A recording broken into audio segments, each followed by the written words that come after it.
Good. You want to introduce yourself? Yeah. Hi, I'm Catherine Palmer Payton, coming to you from my family's home, where my dad built this fireplace and redid the entire house in about a year's time after his regular day job as a mason and doing cellars and basements.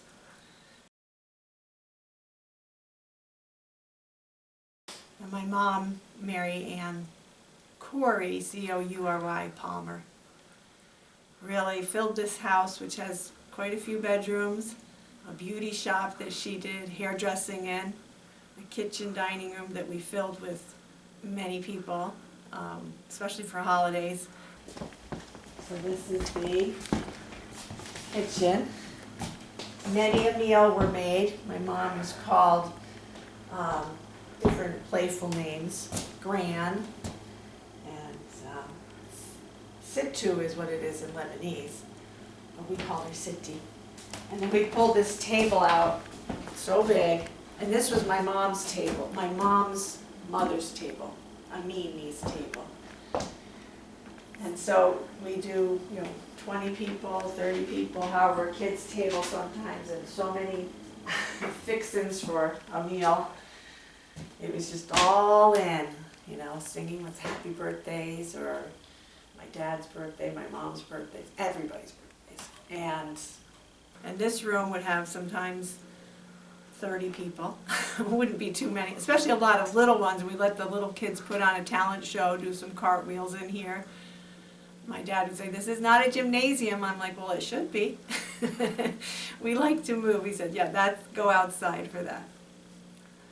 So that's some of what I'm doing here. After 6 decades, still right here, and we've had the house for over 50 years. My dad came from out west and met my mom on the beach when he was in World War II for 3 years in the Coast Guard. And he was the radar guy, so he said he's good at watching television because he had to watch for the icebergs or the other ships. And yes, they got fired on and had to return fire. He said in the war, it's sink or be sunk. Although I do think if you can run away or hide, that's another good thing to keep in mind. And he only told me that when we were watching a show that was on the History Channel about World War II. I said, "You never took on any fire, did you? Weren't you just checking the weather?" He said, "No, we were in there."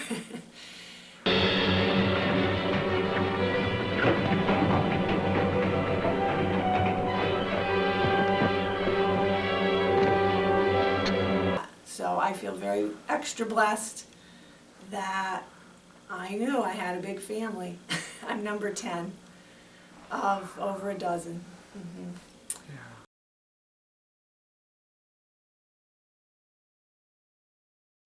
My father, also from out west, very large family, knew about farming, so that was all. We'd have cows on the yard out here, fenced in with electric fences.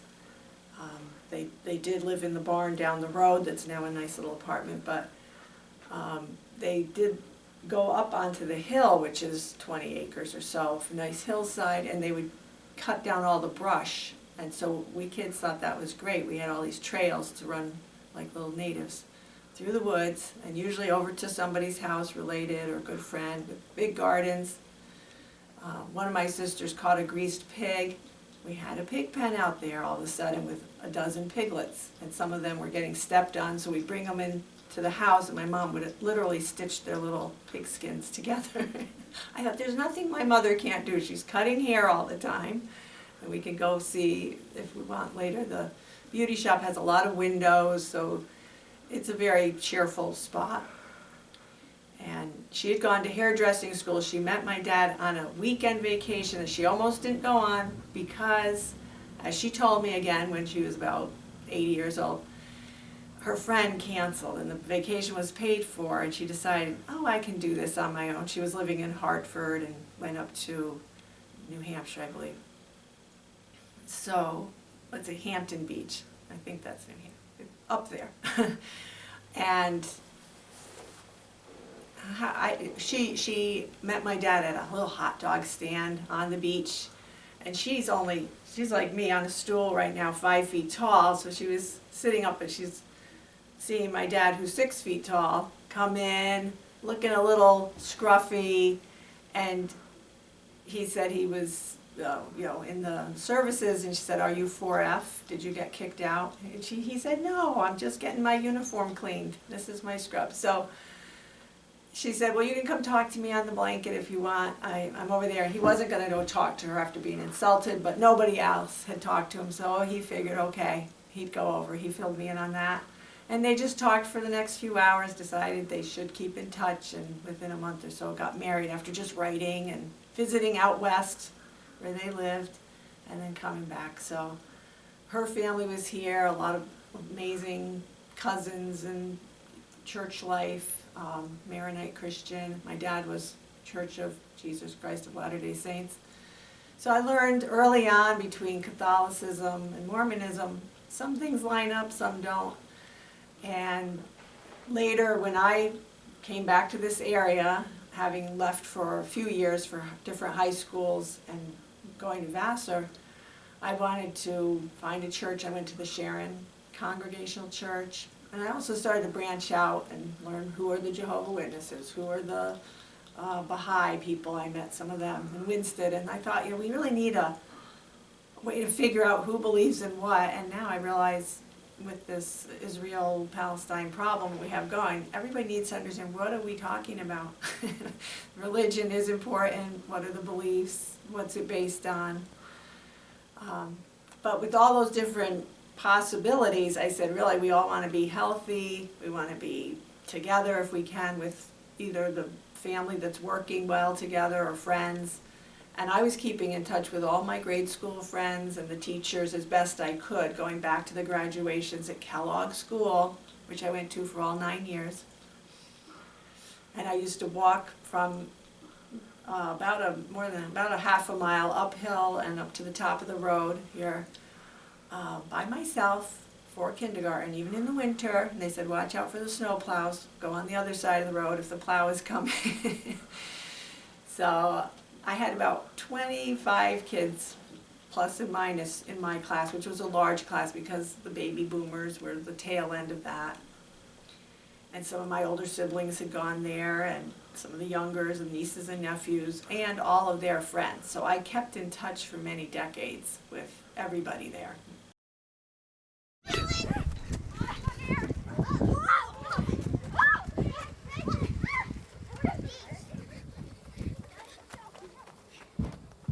I had an opportunity to go help family down in New Haven, watch their kids for a couple weeks in the summer. And I'd been doing that when I was younger, but at 15 I was needed to keep track of 2 kids, take them to the park and things. So I went down, and then they said, hey, how about you just stay on a little bit and go to high school down here. And I got into the Educational Center for the Arts. That was about dance. That won my heart, so stuck it out for a year. And it was just a given that when they moved to Fairfield, I'd go with. So after being at Wilbur Cross High School, where I had a lot of friends in the Yale community, including the provost's kids and the professor's kids. They just happened to live in the neighborhood. We had a youth group. So I always thought we should all have youth groups for teenagers and go on trips way back up to the camp here in Sharon or somewhere, which was exciting for them. I said, okay, this is not that exciting, but with friends, suddenly the area looked good again. But that worked out well enough, and I graduated and got into Vassar. And by then I was playing piano a little bit, doing a little dance as I could. But back at Vassar, once I got into Vassar, I was back closer to home, and I could come back, see who was on my little road, in my little towns, nieces, nephews, their friends. And the community started to merge enough that I brought some friends over from Vassar to perform at my grade school. And I said, see, this is picking up the pace. This was my vision. And one of my other friends came on a camp out for Nature's Classroom, which I had loved doing when I was in my junior high year. And pretty soon, I was running the camp out at Vassar to welcome the freshmen, because nobody seemed to know how or want to do that. After few semesters at Vassar, though, I took one semester off, went around the country, and I saw a lot of friends I'd made at college. I was with a friend, but we were all seeing different things at times, and every few days would be somewhere new on the map right around the country. My mom loved maps, so I think it set in. It's like, oh, that's what that looks like in real life. The Rocky Mountains, some of which I'd heard our family had traveled over, but now I got to travel over them. And I did live at a nature center after Vassar, and I ended up having kids with a nice local person. We got married, had a big wedding in a blizzard, which was a feat unto itself.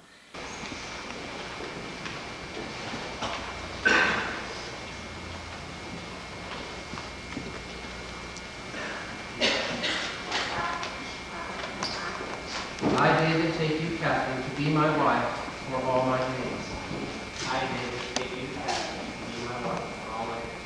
To love and to cherish, To love and to cherish, to honor and to comfort, to honor and to comfort, in sorrow and in joy, in sorrow and in joy, in sickness and in health, in sickness and in health, to have and to hold from this day forth. to have and to hold from this day. I, Catherine, take you, David, to be my husband for all my days. I, Catherine, take you, David, to be my husband for all my days. To love and to cherish, to honor and to comfort, in sorrow and in joy, in sickness and in health, to have and to hold from this day forth. David, you may kiss your wife.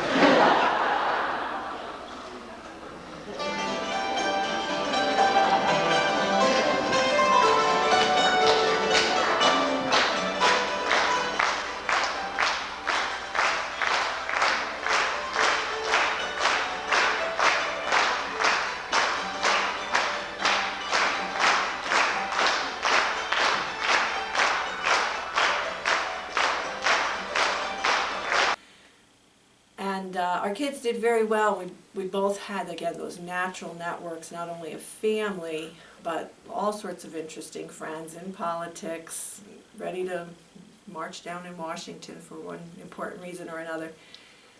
And pretty soon our kids just took that as a given. They're going places, they're doing things, they know about the world, and they're friends too. That these generations got a little more tuned in. And our kids benefited from scholarships to do all sorts of programs. They were in the sports, the arts, robotics, Envirothon, all that kind of good stuff.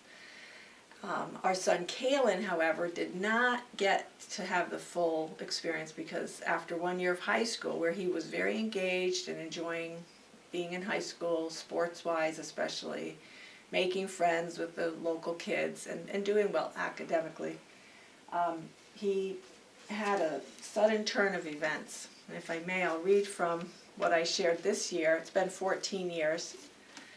And I put this on close to his birthday. He was born on January 6th, just after midnight, so this one's on January 5th, kind of honor the lifespan. So this says on June 16th, which was a Tuesday, 2009, and the last day of the high school, it was a half day. The fast-flowing Housatonic River in Salisbury, Connecticut, and Falls Village, either side, called to an adventurous group of youths to celebrate their last day of school. That included our amazing 16-year-old son, Kalen. It's K-A-E-L-A-N. He biked to the Great Falls with pals. Some were eager to jump from 20 feet near the base of the loud falls, and they were thunderously loud, and it might have been higher, but leave it at that. They were up there. After his second jump, Kalen knew to get out. In short order, 3 of his buddies met with trouble, caught in the currents, which were going every which way. Kalen swiftly reached out from shore to save 2 of his friends from drowning. Next, he swam fiercely to aid his other struggling friend. And then his earthly quest came to an end. His body was lost, but recovered thankfully a week later. On that day, a volunteer rope rescuer had responded on June 16th to a 911 call and was able to save Kaylin's friend, who had been pushed by Kaylin, is what it seems to be the case, and made his way to just hold on a little longer. So that was a real miracle, that all three survived, and the rope rescuer. David Payton asked me to speak a bit about the events that took Kaylin's life on June 16th. A group of friends had just gotten out of school for the summer. I bet they were feeling pretty exuberant, pretty happy. They celebrated by heading to the falls at Falls Village. They were jumping off the rocks into the plunge pool. They thought they were safe because they were downstream of the biggest hazard, where the falling water impacts the pool below. They had been in this pool before and were acquainted with the hazards. Kaylin had been in and around this river most of his life. But this day there was a hazard that probably none of the kids could have seen. Right along the rocks they were jumping from, there was a backwater or an eddy. This flow was sweeping right along the base of the rocks, pulling everything in its path up the river and back into the vortex at the base of the falls. Initially it was slow, but as it got closer to the base of the falls, it became very rapid. And then there were moments when this backwater stopped altogether, like it had gone away. One of the kids got stuck in this backwater and pulled to within inches of the vortex. Just before he reached this crucial spot, he found a purchase point to hold on to, but it was precarious at best. Once he reached this point, there is no way out except up the cliff. Kaylin, probably feeling a sense of responsibility, went to the aid of his friend. He went back to help get his friend to safety. Unfortunately, even he could not deal with the forces at work at the base of the falls that day. These forces were devastatingly powerful, but incredibly sublime. He was most likely killed or knocked out instantly when he encountered the plunge at the base of the falls. I was there and I saw these forces. To venture into those forces to help a friend speaks volumes of the character and the bravery of this young man. That's the kind of kid that Kaylin was. Catherine and David, you should be very, very proud. So Kaylin's ongoing magical life movie that helps people and the planet flow strong like a river. Do you remember where you were when you found out that you had lost Kaylin? Yes, I pretty much was close to home here. I share a lot about that on my blog, Remembering Kaylin, in a post, which it took me like 4 years, like, what happened that day? But I was writing, processing as I could. But basically, I was down, I'm trying to think exactly. I actually went down to the river by chance. And see, that's where like the angels or the spirits, they could have had me go. I was riding with a friend to drum group over in Salisbury, and we usually would go the other way, but for some reason he was giving me a ride. I didn't have a car that day. He was in the group and he picked the path and went right over the bridge, and I asked a friend what's going on because I saw there was a news van down there, and this was around 5:30, 6 o'clock actually, it was like around 6, at least that time. And then people were around, so I write more about that, but yes, I went down there. I said, this is not good. And she said, a kid from Sharon's lost in the river, a friend of mine who's watched plenty of kids in the area and was on the ball. I said, that's my kid. But I didn't think lost necessarily meant lost like that, but the river was so fierce that day. It didn't look good, but with people walking around and such, I thought there was hope and there was some final detail or some extra area to search or make sure they had things figured out, but I didn't realize how serious until somebody, you know, close to me just shook their head, and without saying it, I understood it. And then I remembered my friend from college when I found out how he had passed so suddenly, and I'd had a couple premonition dreams that something like this could happen, and I again feel like maybe Spirit says, we better practice, give her a few nightmares. So I was able to process that, and I had a lot of faith that there is a spiritual realm of love and forgiveness and healing. So to learn to accept when it's our time, and you know, we got to catch our breath and process. But it was challenging.